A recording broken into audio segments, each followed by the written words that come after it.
Student next practical viva का ये बहुत इंपॉर्टेंट क्वेश्चन है।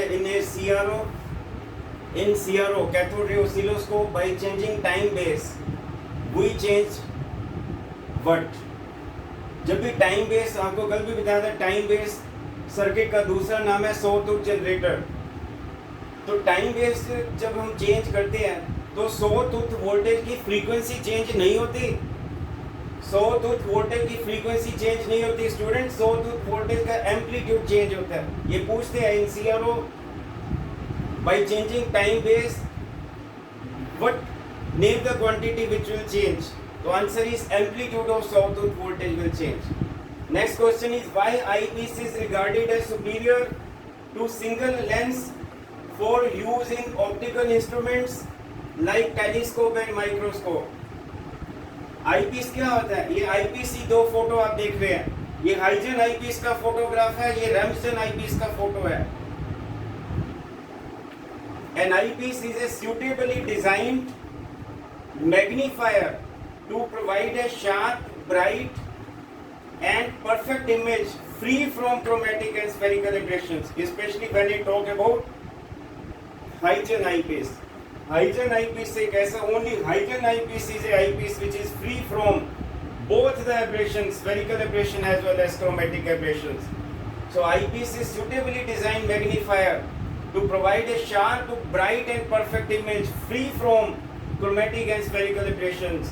Eyepiece is superior to single lens. Why? Because it enhances, it increases the field of view of the optical instruments by using appropriate combination of field lens and eye lens. Note करने वाली बात है, दो type के eyepiece होते हैं, Huygens eyepiece, एक रैम्सटन eyepiece. Only Huygens eyepiece is free from spherical aberration and chromatic aberration. ये वाला लेंस फील्ड लेंस होते हैं, इसको आई लेंस बोलते हैं। Huygens eyepiece में ये पिक्चर है, Huygens eyepiece में ये प्लेनो कॉन्वेक्स लेंस इस तरीके से अरेंज होते हैं। L1 फील्ड लेंस है जिसकी फोकल लेंथ 3f है, L2 आई लेंस है जिसकी फोकल लेंथ f है। इसका ऑप्टिकल सेंटर O' है, इसका ऑप्टिकल सेंटर O है। दोनों ऑप्टिकल सेंटर के बीच में जो फासला है, जो गैप है, वो 2f है।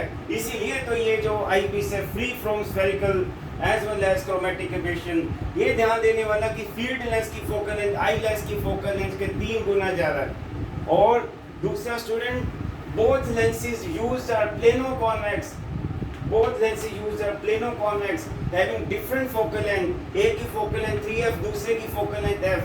If spherical and chromatic aberrations are to be minimized simultaneously, condition to be satisfied is, अगर chromatic aberration को eliminate करना चाहते हो तो condition दो lenses के बीच का जो gap होता है जिसे हम d बोलते हैं,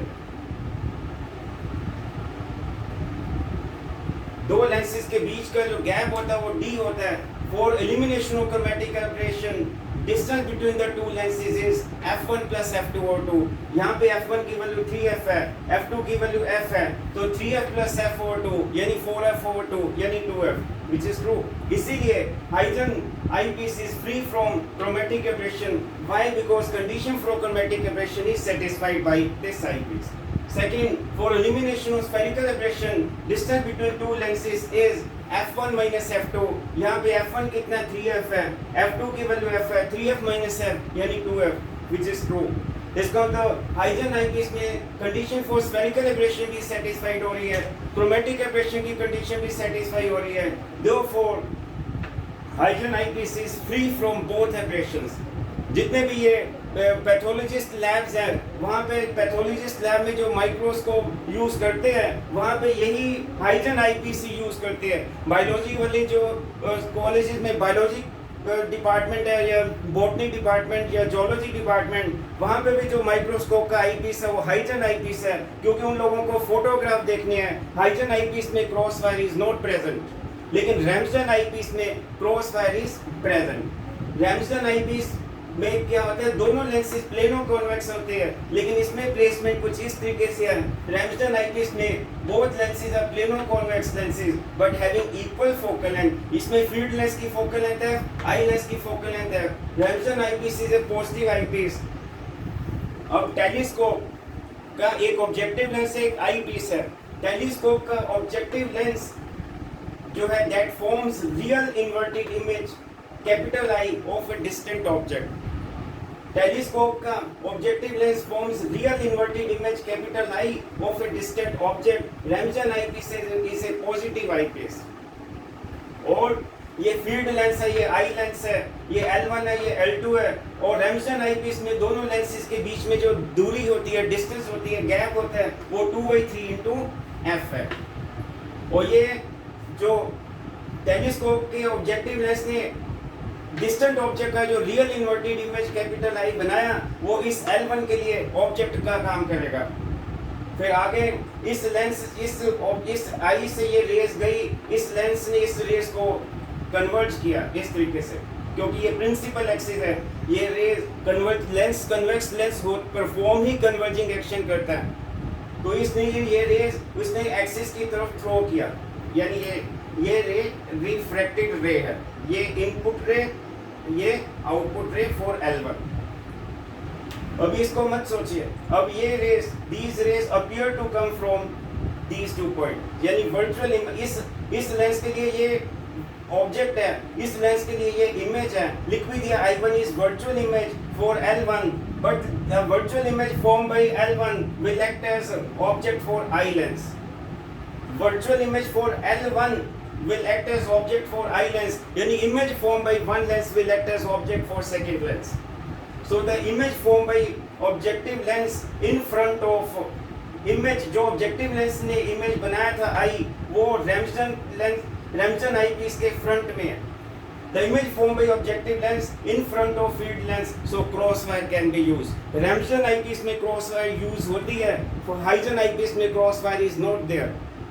दूसरी बात, और हमें तो मेजरमेंट लेनी है. फिजिक्स वालों को जो आईपीस यूज करना है वो रैमजन आईपीस यूज करना है, चाहे वो टेलीस्कोप का आईपीस हो या माइक्रोस्कोप का आईपीस हो. रैमजन आईपीस